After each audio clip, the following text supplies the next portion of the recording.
Hi welcome back to my channel. ఈరోజు కథ ప్రేమ చదరంగం 45 భాగాన్ని వినేద్దాం. పార్వతి ఏడుస్తూ, గౌతమ్ నా పిల్లలు నా దగ్గరికి వచ్చేస్తారు అని ఆనందంగా చెప్తూ సంతోషంతో ఏడుస్తూ ఉంటుంది. మహి హర్షాల్ని పట్టుకుని, విరాట్కి అసలు ఏమీ అర్థం కాదు. అందరూ అలా ఉండిపోతారు. కాసేపటికి అందరూ ఇంట్లోకి హాల్లోని కూర్చుని ఉంటారు. మహి పార్వతి ఒడిలో ఇంతసేపు ఏడ్చి పడుకుండిపోయింది. హర్ష కూడా పార్వతిని పట్టుకుని ఆమె భుజంపై అలానే ఉండిపోతాడు. అది చూస్తూ ఉంటే అందరికీ ఆనందంగా, ఇంకో పక్క ఏమీ అర్థం కాక ఫజిల్ లాగా ఉంటుంది. కాసేపటికి అందరి మొహాలు చూసి అక్కడే ఉన్న మార్తా చెప్పడం స్టార్ట్ చేస్తుంది. అప్పుడే మహికి మెలకు వస్తుంది. మీరందరూ అనుకున్నట్టు మహి, హర్ష అనాథులు కాదు, కానీ వాళ్ళ ప్రాణాలు కాపాడడం కోసమే అలా చెప్పాల్సి వచ్చింది అంటుంది. అక్కడున్న అందరికీ గౌతమ్కి తెలుసు. మార్తా చెప్పింది విని సిద్ధు అడుగుతాడు, కానీ ఎప్పుడు పిల్లలందరూ చనిపోయి కేవలం మధు, పార్వతి, పిన్ని మాత్రమే కదా బ్రతికారు అని అడుగుతాడు. లేదు, చనిపోయింది వాళ్ళు కాదు, నా పిల్లలు అంటూ ఏడుస్తూ, అసలు ఆ రోజు ఏమైందంటే అంటూ చెప్తుంది మార్తా. Flash back. ఆ రోజు గౌతమ్ పుట్టినరోజని తన అన్న, వదినలు, పక్కింటి పిల్లల్ని కూడా పిలుస్తారు. మార్తా వాళ్ళ కుటుంబం, గౌతమ్ పక్కింటి వాళ్ళే. కానీ మార్తా వీళ్ళందరికీ అంతగా తెలీదు, ఎందుకంటే తను ఎక్కువ హాస్టల్లో ఉండే చదువుకునేది. తర్వాత కూడా పెళ్లి చేసి పంపించేశారు కాబట్టి వాళ్ళకి మార్తా అంతగా తెలీదు. మార్తా కూడా ఎక్కువ వచ్చేదే కాదు తన వృత్తిరీత్యా. కానీ తన భర్త అయిన డేవిడ్ మాత్రం పిల్లల్ని తీసుకుని వచ్చేవాడు. అలా గౌతమ్ పుట్టినరోజు కూడా వచ్చారు. అప్పుడు గౌతమ్ ఇంట్లో పిల్లలు మార్తా పిల్లలతో ఆడుకుంటూ, ఈరోజు వాళ్ళ ఇంట్లో బర్త్డే పార్టీ ఉంది అంటే అందరూ వస్తారు. అలా వచ్చినప్పుడు అరుణ్ వాళ్ళపైన అటాక్ చేస్తారు. ఎవరి పిల్లలో తెలియక అక్కడున్న పిల్లలకి నిప్పట్టించేస్తాడు. అంతవరకు రూమ్లో ఉన్న మహి, అదేనండోయ్ గౌతమ్ వాళ్ళ అన్న కూతురు, ఇంకా హర్ష గౌతమ్ కొడుకు ఆడుకుంటూ ఉండి బయట శబ్దాలు విని భయంతో బెడ్ కింద అలానే దాక్కుని ఉంటారు. పార్వతి మధుని తీసుకుని ట్యాంక్ పైకి వెళ్ళిపోతుంది. అప్పుడే పిల్లల గురించి వచ్చిన డేవిడ్ అక్కడ తన పిల్లలు కాలిపోవడం చూసి మొద్దుబారిపోతాడు. ఆవేశంలో లోపలికి వస్తుండగా అక్కడే ఉన్న గౌతమ్ అన్న, వదిలిని షూట్ చేయడం చూస్తూ పక్కనే ఉన్న అద్దంలో పిల్లలు బెడ్ కింద దాక్కుంది అని చూస్తాడు. డేవిడ్ అంత బాధలో కూడా పిల్లల్ని కాపాడాలనే ఉద్దేశంతో తన బాధని అణుచుకుని ఆ గది వెనకపై తలుపు గుండా లోపలికెళ్ళి ఆ పిల్లలు ఏడుస్తుంటే, ఏడవద్దు మా రండి అని చెప్పి ఎవరికి కనిపించకుండా పిల్లల్ని తీసుకుని బయటికి పరిగెడతాడు. అలా అతను టెన్షన్లో రోడ్డుపైకి పరిగెత్తేస్తాడు. అతన్ని కొంతమంది అరుణ్ మనుషులు చూసి అతను చూసేశాడని అర్థమై అతని వెంట పడతాడు. మార్తా అప్పుడే పిల్లల్ని చూడాలి అనిపించి ఊరికి అప్పుడే ఆటోలో వస్తూ ఉంటుంది. ఇక్కడ ఆ మనుషులు తనని చూసేశారని తెలిసి గౌతమ్ ఆ పిల్లల్ని అక్కడే ఒక చెట్టు దగ్గర వదిలేసి వాళ్ళైనా బ్రతుకుండాలని ఆ రౌడీల్ని డైవర్ట్ చేసి ఇంకోవైపు పరిగెడతాడు. ఆ రౌడీలు డేవిడ్ని పట్టుకుని అక్కడే నడి రోడ్డు పైన చంపేస్తారు. అతన్ని అక్కడే వదిలేసి వెళ్ళిపోతారు. కానీ డేవిడ్ ఇంకా కొన ఊపిరితో ఉండగా వాళ్ళ మాటలు వింటాడు.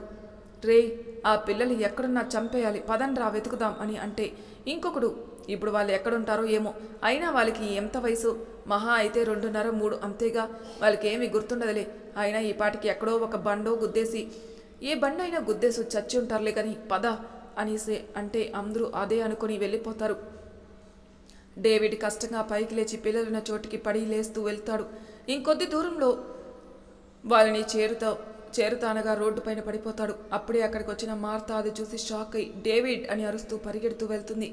కొన ఊపిరితో ఉన్న డేవిడ్ మార్తా పిల్లలు అంటూ అక్కడున్న చెట్టు వైపు చూపిస్తూ జరిగిందంతా చెప్తాడు. మార్తా తన పిల్లలు చనిపోయారని తెలియగానే అక్కడే సగం చచ్చిపోతుంది. కానీ డేవిడ్ ఆమెని కదిపి, మార్తా, మన పిల్లలు చనిపోయారని బాధపడకు, ఆ బిడ్డల్ని కాపాడు, ప్రభు మనకి ఇంత జీవితాన్ని రాసిపెట్టాడు అంతే, మళ్ళీ వచ్చే జన్మలో నేను, నా పిల్లలు మళ్ళీ ఇలానే నీకే దగ్గరవుతాం, కానీ ఇప్పుడు ఆ పసి పిల్లల్ని కాపాడు, వాళ్ళ గురించి ఎవరికీ తెలియనివ్వకు, అది వాళ్ళకి ప్రమాదం, సమయం వచ్చినప్పుడు చెప్పు అంటూ అక్కడే మార్తా చేతుల్లోనే ప్రాణాలు వదిలేస్తాడు. మార్తా ఏడ్చి గబగబా పిల్లలున్న చోటికి వెళ్తుంది. కానీ అక్కడ మహి మాత్రమే ఏడుస్తూ కనిపిస్తుంది. మార్తా కంగారుగా హర్ష కోసం వెతుకుతూ ఉంటుంది. కానీ హర్ష ఎక్కడా కనిపించడు. మహిని మార్తా దగ్గరికి తీసుకుని అక్కడి నుండి వెళ్ళిపోతుంది.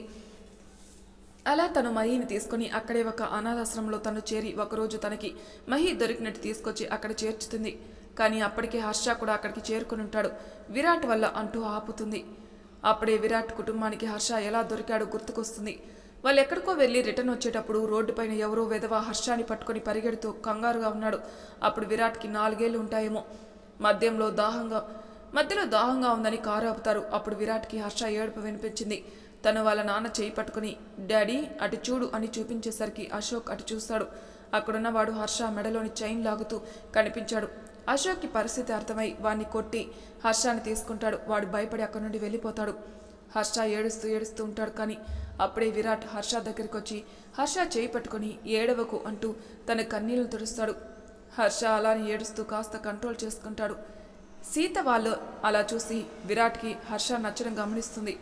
విరాట్ అంత తొందరగా ఎవరితోనూ కలవడు, కానీ హర్షతో అంత ఈజీగా కలిసిపోతాడు. అప్పుడే కారులో ఉన్న సిద్ధు కూడా దిగి తన చేతిలో ఉన్న చాక్లెట్ హర్షకిస్తాడు.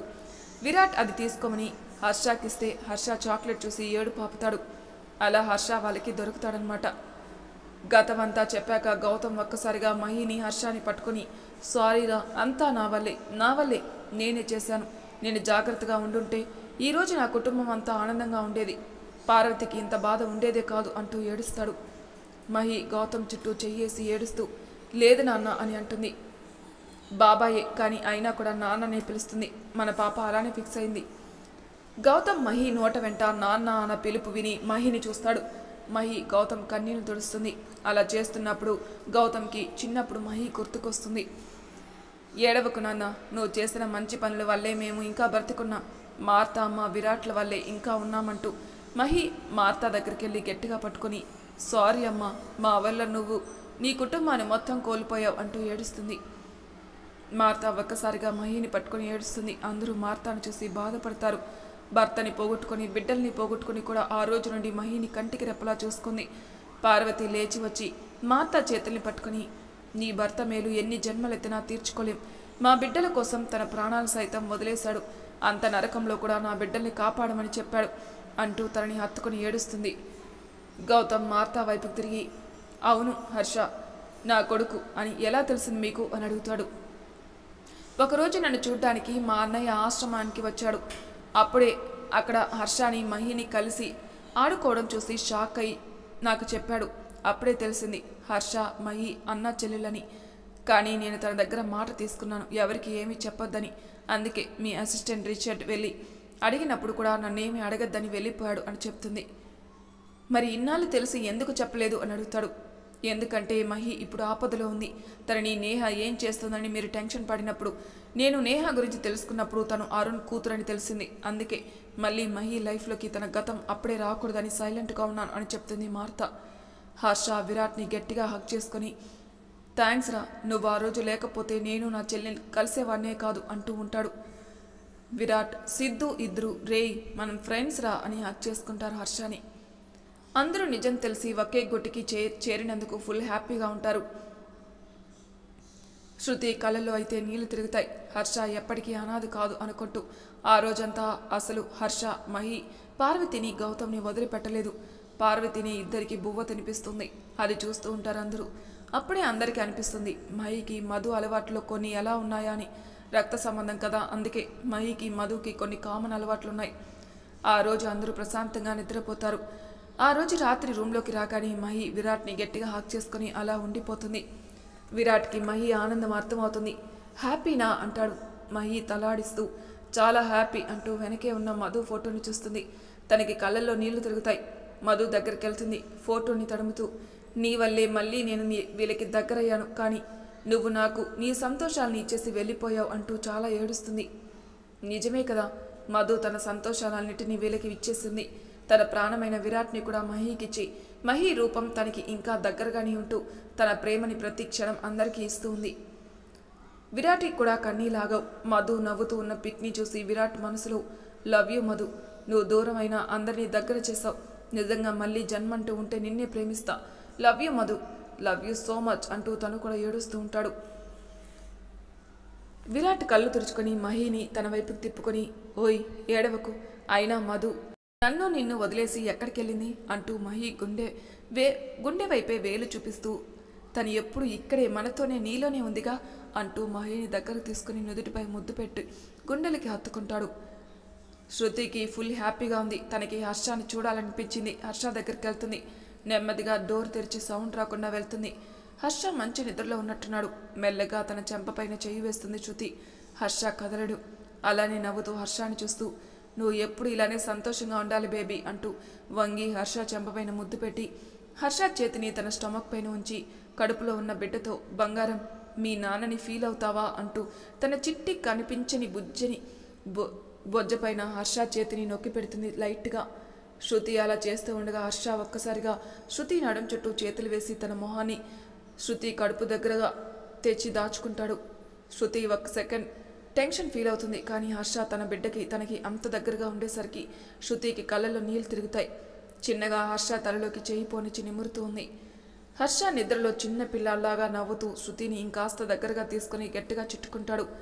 చాలాసేపు అలానే ఉండిపోతుంది శృతి. కాసేపటికి మెల్లగా హర్ష చేతిని విడిపించుకుని తనని పిల్లో పైన పడుకోబెట్టి అంటకుండా చిన్నగా హర్ష పెదవులపైన ముద్దు పెట్టి వెళ్ళిపోతుంది.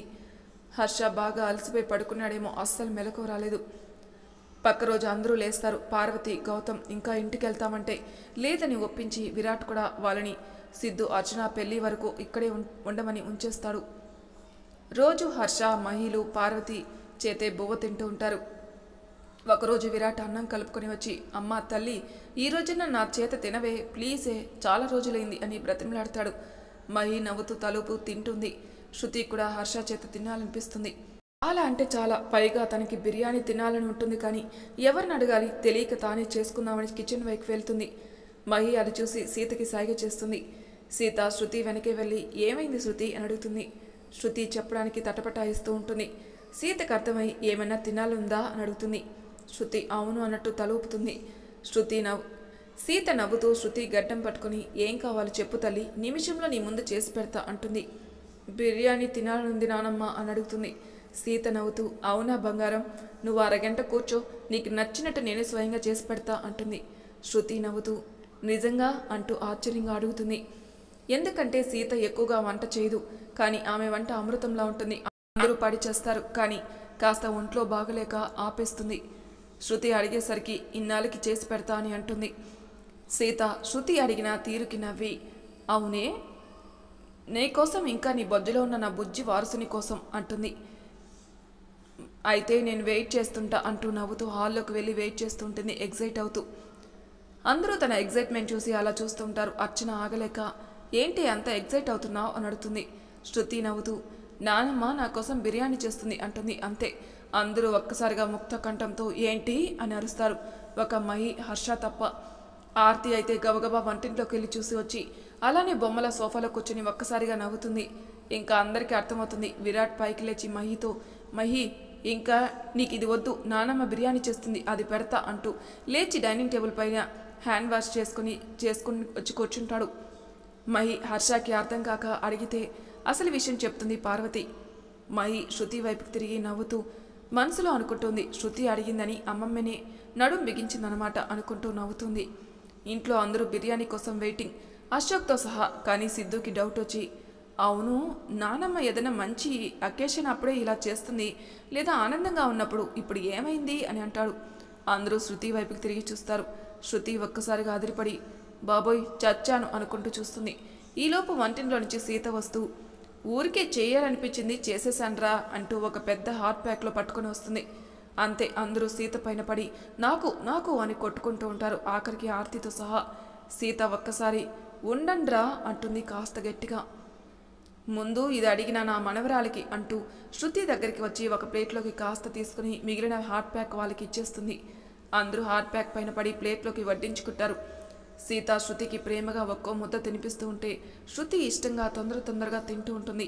తనని చూసి సీత నవ్వుతూ ఇంకొంచెం పెడుతూ ఉంటుంది. విరాట్ కూడా ప్లేట్లో ఎక్కువ వేసుకుని వచ్చి మహి ఎదురుగా కూర్చుని పట్టు బంగారం అంటూ తనకి తినిపిస్తూ తింటూ ఉంటాడు. అందరూ ఫుల్గా తింటూ ఉంటారు. ఆహా అద్భుతం, అమృతం నానమ్మ, నీ చేతిలో ఏముందో కానీ అబ్బబ్బా సూపర్ అంటూ లొట్టలేసుకుంటూ తింటూ ఉంటారు అందరూ. సీత శృతికి తినిపించి ఇంకొంచెం పెట్టనా అని అడుగుతుంది. శృతి బొజ్జపైన చెయ్యి వేసుకుని చాలు నానమ్మ అంటుంది నవ్వుతూ. మహి శృతిని చూసి హ్యాపీగా ఫీల్ అవుతుంది. కానీ గౌతమ్కి ఎందుకో డౌట్ కొడుతుంది వీళ్ళని చూసి. ఎప్పుడు లేనిది సీత గారే చేసి పెట్టడం ఏంటి, అది కూడా శృతి కోసం.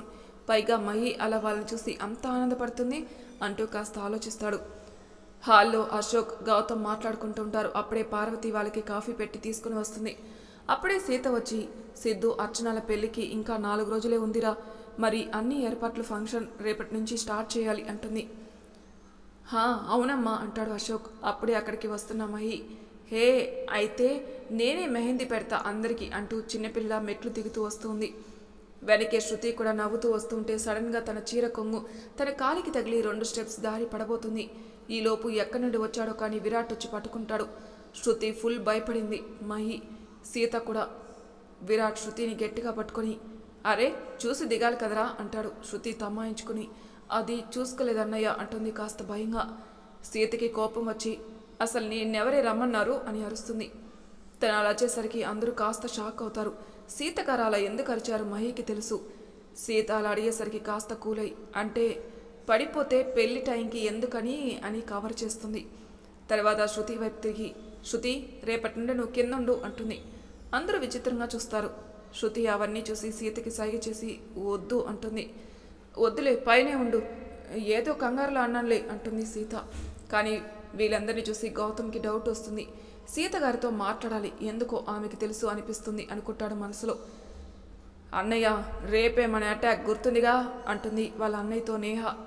హా ఉందిలే అని. ఇంతకీ ఎవరి మీద అటాక్ చేయాలి అని అడుగుతాడు. నేహ ఒక ఫోటో తీసి చూపిస్తుంది. అది చూసి అతను షాక్ అవుతాడు. ఏంటి శృతినా అంటాడు. నీకు తిని ముందే తెలుసా అని అడుగుతుంది నేహ. అతను తెలుసు అని అలా చేశాను తనని అని మొత్తం విషయం చెప్తాడు.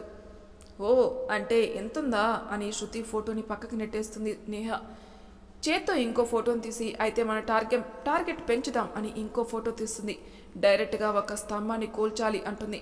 అది తన అన్నయ్యకి చూపిస్తూ. ఆ ఫోటోని చూసి కూడా అతను కాస్త షాక్ అవుతాడు. కానీ చాలా క్రూయల్గా కన్నింగ్గా నవ్వుతాడు. తర్వాయి భాగంలో ఏం జరుగుతుందో నెక్స్ట్ ఎపిసోడ్లో తెలుసుకుందాం. అంతవరకు నా ఛానల్ సబ్స్క్రైబ్ చేయని వాళ్ళు ప్లీజ్ సబ్స్క్రైబ్ చేసుకోండి. లైక్ చేసి షేర్ చేయండి. మీ అభిప్రాయాలు నాకు కామెంట్ రూపంలో తెలియజేయండి. Thank you for listening.